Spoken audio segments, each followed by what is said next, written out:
What a stunning February early evening view.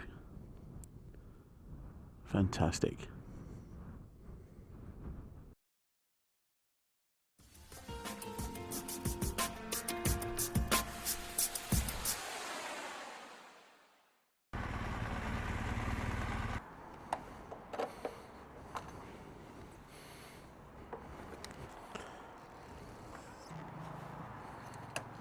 Done.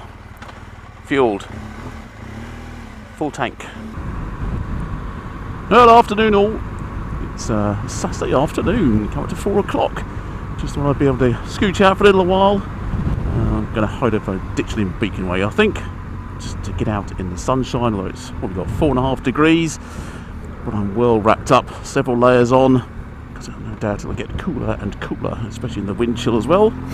It's probably nearer a zero factor or a minus factor, isn't it, for this? But when you've got the opportunities, you've got to get out there. So it's only going to be a short one today. As you may notice, right sitting in front of me here is this little wind deflector.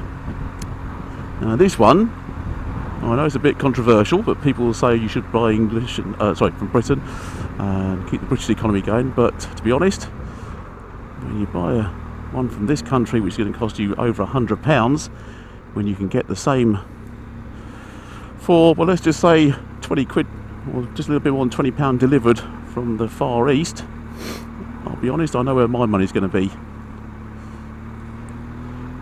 So anyway, this arrived in the post. I was quite happy to see it, and first impressions are, looking at it, but I just took a look over it, it's extremely well made. It really is. I mean, this craftsmanship here for the metal bracket that's connecting it all, excellent, very good, nice and smooth, no rough edges.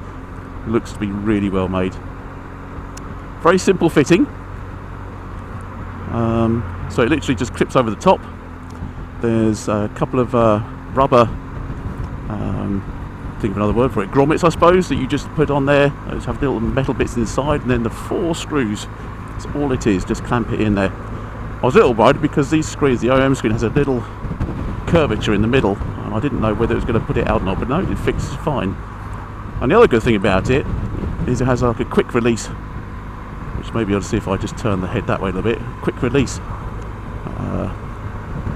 handle there, so you wind it down, the sort of thing you find on bicycles to put the front wheel on or the rear wheel.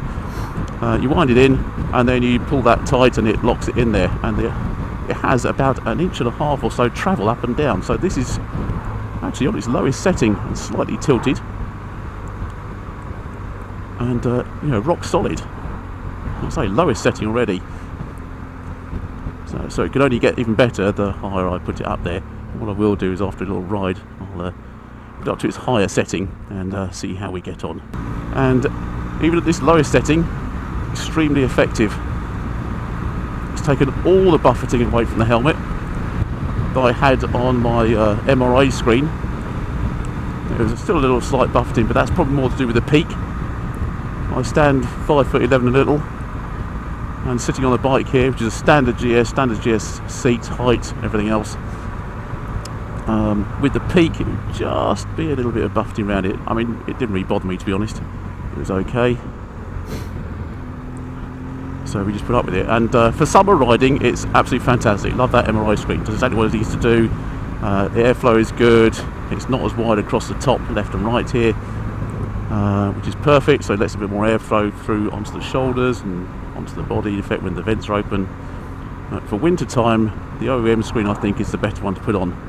Just takes that wind across the edges there, and just to put this little flip up extra on the top, it's absolutely perfect. So if I open up my visor here, I can ride, what are we doing, 40 miles an hour? Nothing in the eyes, nothing whatsoever, no wind or anything. And this, again, remember, is on the lowest setting possible. So it just shows how effective it is. Absolutely brilliant. So that's really it. Just thought I'd let you know about this. I'm going to do a bit of riding now. What I'll do is, when I stop, is I'll put it up to the higher setting, and then we'll do a bit more on that one. Alright, so you can see the how this works. It just clips in over the top. 4 screws hold it in. A little bit of rubber in here against the plastic screen. This will pitch and pivot I'll show you around the other side.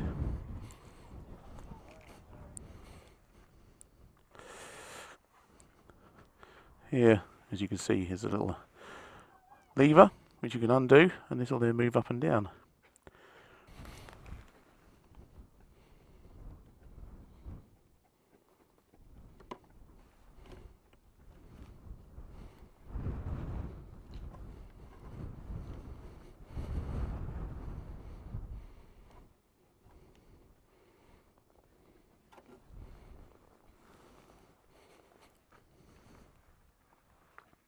Right, there it is on its high setting.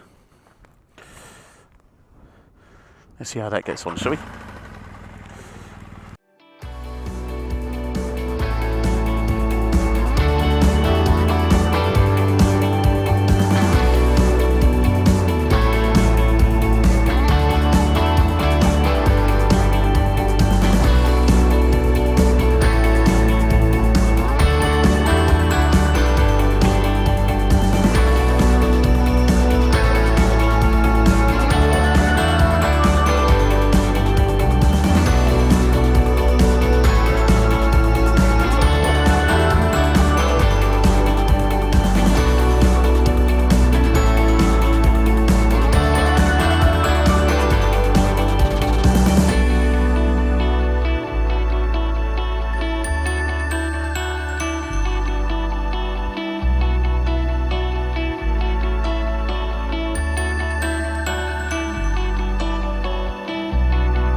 I suppose there's a question to be had. Would you find it annoying riding like this, looking through, with up on the high setting?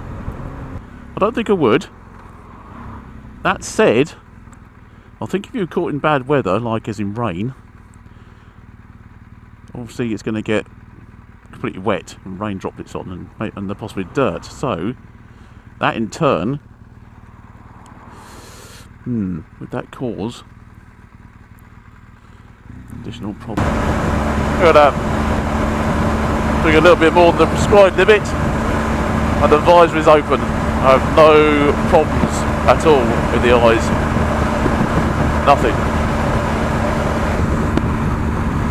So there you go, people. If you've got an alternative to the very expensive versions, then get one of these. That's exactly what it says on the tin. It's a good quality. Save yourself a bundle of money. Perfect. Right, that's it from me. Boring ride back now up the M23. Back home. I'll catch you guys on the next one. Cheers for now.